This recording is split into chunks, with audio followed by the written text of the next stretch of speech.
Bueno, lo primero, para mí, la comunicación no es lo que tú dices, sino que es lo que entiende la otra persona, ¿no? Lo que normalmente llamamos el receptor. Y para mí esto es la clave de todo el proceso de comunicación, es decir, poner el foco en la otra persona. ¿Por qué? Pues por un tema que se llama percepción. Es decir, cada persona tiene una percepción diferente sobre la información que recibe. Y aquí entran en juego los paradigmas. Los paradigmas son los filtros que tenemos todas las personas, para interpretar la información que recibimos. Y esos paradigmas se crean pues, por el sitio donde vives, donde has nacido, por la cultura, por los valores, por la educación que has recibido, por tu experiencia vital, por tu formación, y eso hace que interpretes la información de una u otra manera. Y nos ocurre muchas veces que en un colectivo al que se le traslada el mismo mensaje, personas entienden el mensaje de forma opuesta, completamente opuesta. También incide el momento o la situación en el que se lanza el mensaje. Y para mí esto es la clave de todo, poner el foco en el otro y entender que el otro tiene una serie de condicionantes, una serie de filtros mediante los cuales interpreta la comunicación. Cuando hablamos de comunicación ya en aspecto teórico, siempre hay un emisor, la persona que va a lanzar el mensaje, y yo siempre digo que hay que pensar muy bien pues, para qué quieres comunicar o el motivo por el que comunicas. Luego tenemos el propio mensaje, el contenido de ese mensaje, estructurarlo bien, los canales que utilizamos para hacer llegar la comunicación a la otra persona, y también entra en juego el receptor. En ese flujo, por así decirlo, desde receptor a emisor, lo que se hace es informar. Y confundimos muchísimo las empresas. Cuando hablamos de comunicación, en el 99,9% de los casos estamos hablando de información. Es decir, yo lanzo un mensaje y me desentiendo de lo que ha entendido la otra persona. La comunicación se da cuando hay retroalimentación y cuando el emisor del mensaje trabaja por tener feedback de qué es lo que ha entendido el receptor. Y eso es la comunicación, cierra el ciclo. Normalmente lo que hacemos la mayoría es informar.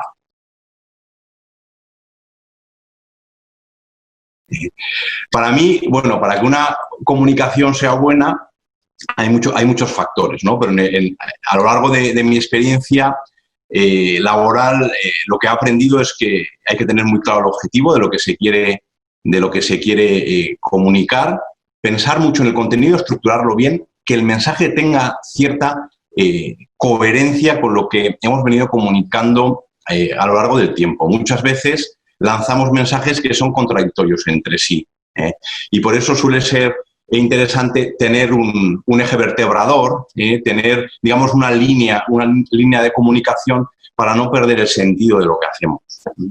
Es muy importante que haya un único mensaje y que todos los demás mensajes estén supeditados al mensaje fuerza que se quiere transmitir, porque muchas veces lo que nos ocurre es que nos comunican algo, y yo creo que todos habremos tenido la sensación de estar en una reunión informativa o en cualquier otro evento, y en el que no sabes muy bien lo que han pretendido transmitirte. Yo lo suelo llamar el andar sin rodeos, ¿no? El ser claro con lo que se quiere comunicar. Luego, otro aspecto que para mí es muy importante es que no haya intermediarios, que la comunicación vaya de la fuente al destinatario final. ¿Por qué? Pues por lo que he comentado antes de la percepción.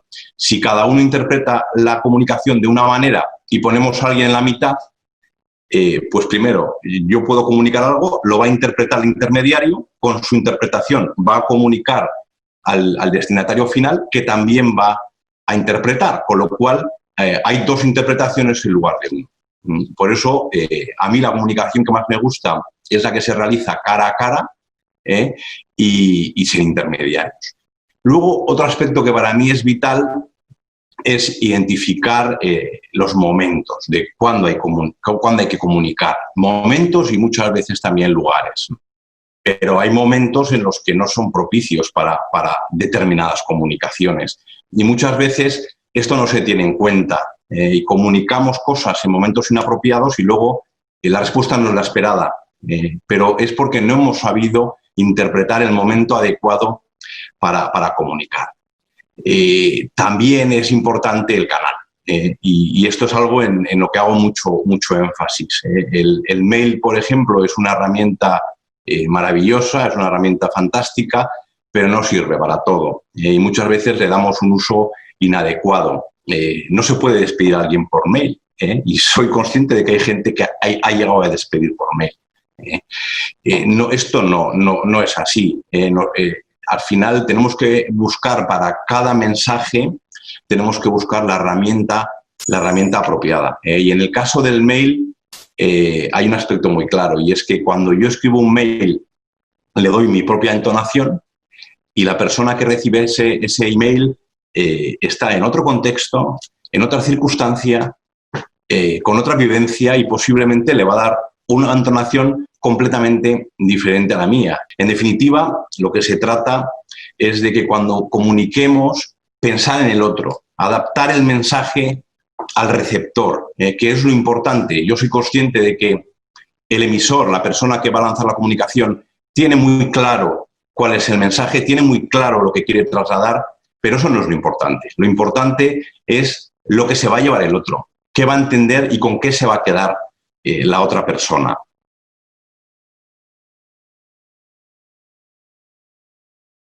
Bueno, yo creo que la comunicación corporativa es muy importante. De alguna manera, lo que nos permite es tener una reputación como empresa en el mercado. Hay una frase de Jeff Bezos que a mí me gusta mucho y que dice que la reputación es lo que otros hablan de ti cuando no estás presente. Y esto es algo que se trabaja. Para mí hay dos líneas claras de trabajo. Una es hacia afuera, es decir, interactuar con todos los grupos de interés, o los stakeholders de tu empresa, es decir, proveedores, accionistas, clientes, administración, etcétera, y lanzar un mensaje sobre ti y sobre lo que haces, ¿no? Muchas veces no se conoce, e ir creando esa reputación. Pero hay otra que es muy importante, una segunda línea, y es lo que habla de ti.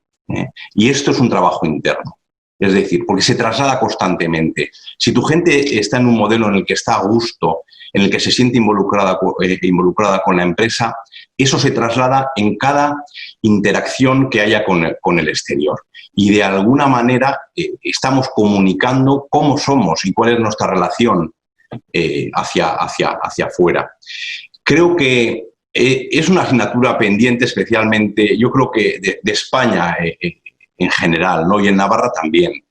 Tenemos, yo viajo mucho, he estado por todo el mundo, por trabajo, y tenemos una especie de, entre comillas, complejo de inferioridad. Nos creemos que somos menos que los alemanes o que los franceses, y esto lo puedo garantizar que no es así. Somos muy buenos en lo que hacemos, pero nos vendemos mal y no contamos. Hay mucha empresa navarra que hace cosas maravillosas y no lo conocemos, pero porque la propia empresa no se preocupa en divulgar eso. Y muchas veces terminamos comprando una máquina o un producto a un alemán cuando tenemos posiblemente a pocos kilómetros una empresa navarra que pueda hacer el mismo producto o dar el mismo servicio. Bueno, para mí la comunicación interna tiene muchos beneficios. El principal yo creo que es la alineación de la plantilla en un proyecto común. Tenemos que partir de que la gente pasa un tercio de su vida en la empresa. Yo siempre suelo decir que esta es su segunda familia. Y de alguna manera la gente tiene que involucrar, tiene que tener información sobre el negocio para poder involucrarse. Para mí hay tres aspectos por los que una empresa debe comunicar internamente. El primero es lo que acabo de decir. No podemos hacer que la gente se involucre en un proyecto que no conoce. Y esto es clave. Nadie va a sumar esfuerzo en algo que no conoce. Y esto obedece a que la empresa tenga que dar información constante sobre el porqué de las cosas del negocio, hacia dónde vamos, qué ocurre, cuál es el resultado, etcétera. La segunda, y que considero muy importante, es que las personas, para poder tomar decisiones en el ámbito familiar o en el ámbito, digamos, fuera del ámbito laboral, necesite información sobre lo que ocurre en la empresa y sobre el resultado empresarial. A mí me pasó hace muchos años, cuando empecé en Hydro-Ruber, que una persona me preguntó si podía cambiar de casa. Yo en aquel momento le dije, oye, pregúntaselo a tu mujer, yo no te puedo decir si puedes cambiar de casa o no. Y él me dijo que no sabía si contaba con él para el proyecto, si la empresa iba bien o si la empresa iba mal. Y es que es vital. Una persona que se va a casar con una hipoteca durante 20, 25 años necesita saber sobre la fuente de esos ingresos que va a tener durante esos 20 o 25 años. La empresa debe compartir la evolución y el resultado del avance en el tiempo con los trabajadores. Y hay un tercero que es muy sencillo, y es que al esfuerzo de las personas debe acompañar un feedback de resultado. Perdón. Yo, por ejemplo, nado travesías en el mar, y lo primero que hago cuando compito es terminar, y me gusta ver el tiempo que he hecho, porque lo comparo con otros años y voy viendo si evoluciono. Pero un chaval que está en la universidad o un crío que pueda estar en el colegio tiene mucha ilusión en conocer las notas que ha sacado. Es decir, hacemos un esfuerzo y queremos conocer el resultado. Esto parece que en la empresa se nos olvida. La gente se esfuerza diariamente y no damos el feedback del resultado a ese esfuerzo. Y la empresa tiene que hacer una labor de compartir con las personas cómo vamos, qué pasa con los proyectos nuevos, qué pasa con la facturación, qué pasa con este cliente, qué pasa con la calidad. ¿Por qué? Porque las personas están dentro de este proyecto empresarial y hacen un esfuerzo para que este proyecto empresarial continúe en el tiempo. Y lo mínimo que creo que debemos hacer es compartir el esfuerzo de ese resultado con las personas.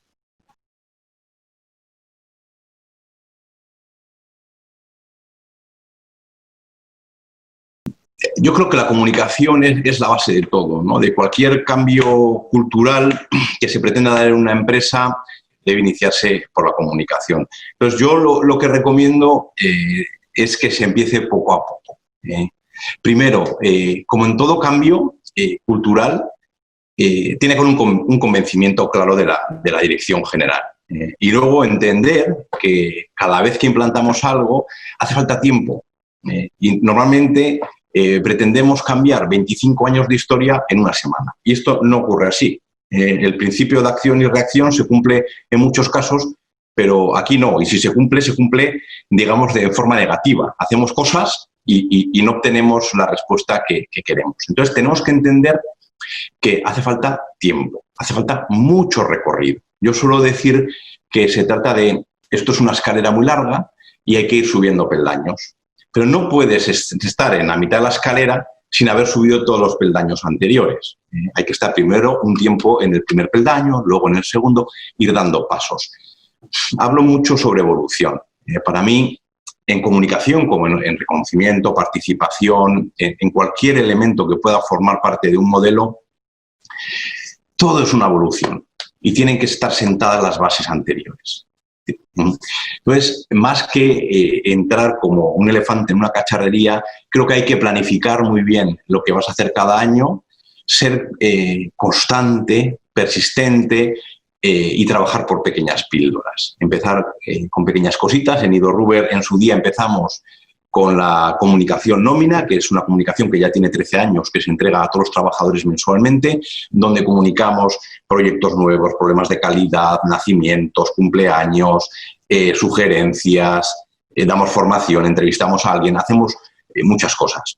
Y esto empezó hace 13 años, ha ido cambiando en 13 años, por lo que he dicho antes, que es evolución.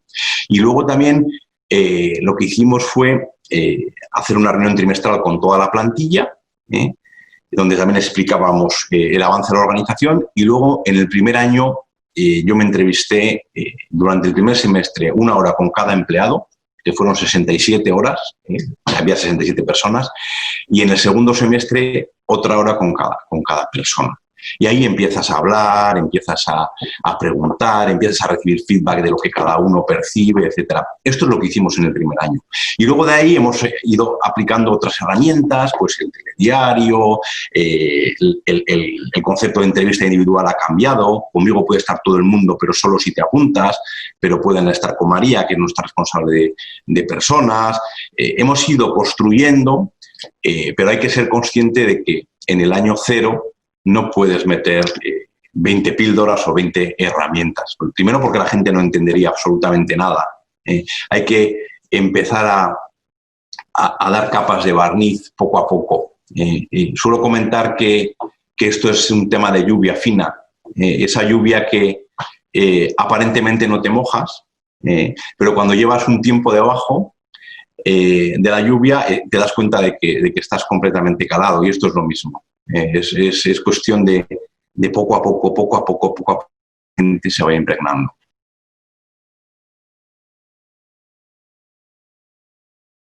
Yo creo que hay que tener, voy a decir ciertas cualidades innatas, pero mínimas, comparando con otras cosas. Para mí, lo llevo todo al talento.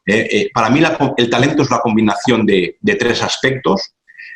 Una es tener un don, haber nacido con una capacidad innata. Otra es tener una motivación hacia ese don. Y la otra es entrenamiento. Suelo decir mucho, es el caso de Messi, ¿no? Messi, pues evidentemente nació con un don futbolístico, pero si no está motivado, Messi posiblemente no hubiese jugado a fútbol. Y si no hubiese entrenado o si no entrenase, tampoco sería una estrella. Pero pasa lo contrario. Si no tienes don, por muy motivado que estés y por mucho que entrenes, pues lo siento mucho, así de claro. Yo creo que todos tenemos amigos que se creen Maradona y son malísimos, pero son los primeros si hay un partido de fútbol, los primeros en estar, la equipación, todo, ¿no? O sea, lo viven. Para mí el talento es una combinación de tres. En la comunicación, no obstante, creo que hay mucha preparación. Para comunicar bien hay que prepararse. Y luego suelo decir que lo que no hay que ser es una patata. Si no eres una patata, pues ya está. Tampoco hace falta ser ni la alegría de la huerta ni tener unas comunicaciones, unas dotes innatas de comunicación. Con un mínimo que puedas comunicar basta. Y luego ya es estar motivado, trabajarlo mucho. Y suelo decir que lo que hace falta es ilusión a la hora de transmitir las cosas. Cuando alguien vive un proyecto, la comunicación fluye, porque te sale de dentro, lo vives, y la comunicación es mucho más sencilla. Cuando alguien te cuenta su vida, lo comunica mucho mejor que si ha leído algo y te cuenta lo que ha leído. Entonces, yo diría que la comunicación en los directivos, yo no considero que sea algo difícil de realizar. No creo que haga falta para comunicar bien, tener un don innato, pero es cuestión de trabajarlo. Lo que sí me encuentro es que trabaja. Nosotros, a medida que hemos incorporado directivos a Idorruber, ya hace mucho tiempo que no incorporamos a ninguno, llevamos mucho tiempo juntos, pero al inicio pues te encuentras con gente que le cuesta hacer una presentación, o presentaciones blancas con un montón de texto negro. No estamos preparados para que la comunicación sea parte del día a día del directivo. Cuando los directivos, el equipo directivo, es el primer agente que debe transmitir el proyecto, y lo debe hacer diariamente. Es el foco, es donde el personal está poniendo la mirada, y el equipo directivo es el que tiene que transmitir la estrategia, la cultura, los valores, con lo cual, en cierta manera, deberían ser comunicadores constantes.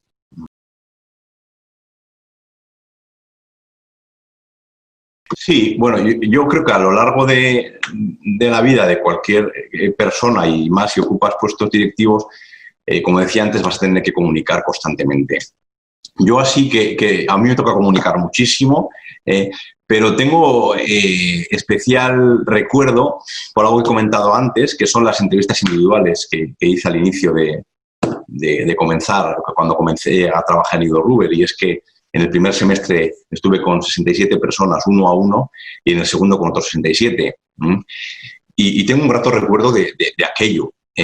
Y luego hay otra comunicación que hicimos en el año 2008, que aquello también creo, y esta es una opinión personal, creo que lo hicimos bien, fue una comunicación muy costosa, porque empezábamos entonces, y es cuando el mercado de automoción cayó por la crisis. A nosotros nos tocó en octubre del 2008 y teníamos que comunicar a la plantilla que 17 personas se iban a casa en un ERE que no era de extinción, era un ERE de suspensión, es decir, durante un periodo de 6 meses iban a estar en casa. Y en aquel momento nosotros, muchas empresas pusieron en los tablones de planta y oficinas un documento, una carta explicando lo que se iba a hacer con las personas afectadas, y nosotros lo que hicimos fue convocar a toda la plantilla, explicar la situación en la que nos encontrábamos, decir que 17 personas iban a estar en casa, de las 67 que estábamos, y la forma en que dimos los nombres, ¿no? Lo mismo, o sea, pasamos, perdón, las 67 personas pasaron por mi despacho uno a uno y les dijimos: tú estás en el ERE por esto, por esto, por esto, por esto, y tú no estás en el ERE por esto, por esto, por esto, por esto. Tengo un buen recuerdo de aquello, fue muy duro, pero es el poner el foco en la persona, ¿no? Y el hecho, ¿por qué no pasamos a los 17 por mi despacho? Porque entonces ya se sabía que el que subía a mi sitio era para comunicarle que estaba en el ERE. Y entonces hicimos el esfuerzo de pasar a 67 personas, uno a uno, para decirle tú sí, tú no. Así el que subía al menos no sabía si iba a estar involucrado o no. De eso, pues mira, esto fue muy duro, pero tengo un grato recuerdo de ello.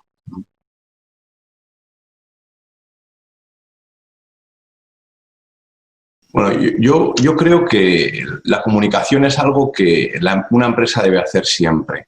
Y lamentablemente he hablado con mucha gente y creo que todavía se sigue utilizando solamente cuando hay problemas, ¿no? Entonces, esto es muy peligroso porque la gente o el personal identifica la comunicación con algo negativo. Es decir, me convocan porque hay un problema, y no debe ser así, pero es algo que hemos generado nosotros.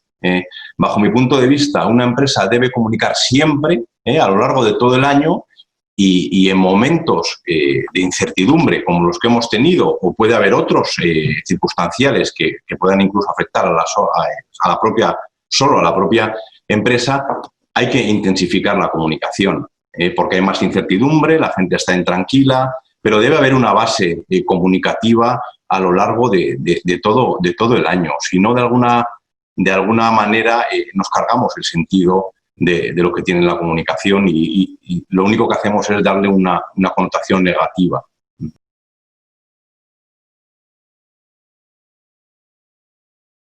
Yo soy muy de personas, soy muy de cercanía con la gente. Entonces, dudo que la tecnología pueda suplir una buena comunicación al 100%.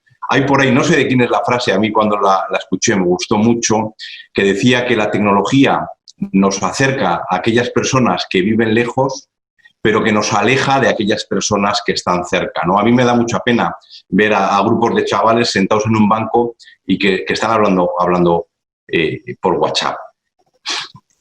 Creo que la tecnología puede ser buena para salvar las distancias, o para hacer quizás reuniones de seguimiento, pero no cualquier tipo de reunión de creación o reuniones que necesitan interacción. Para mí no debe ser para eso.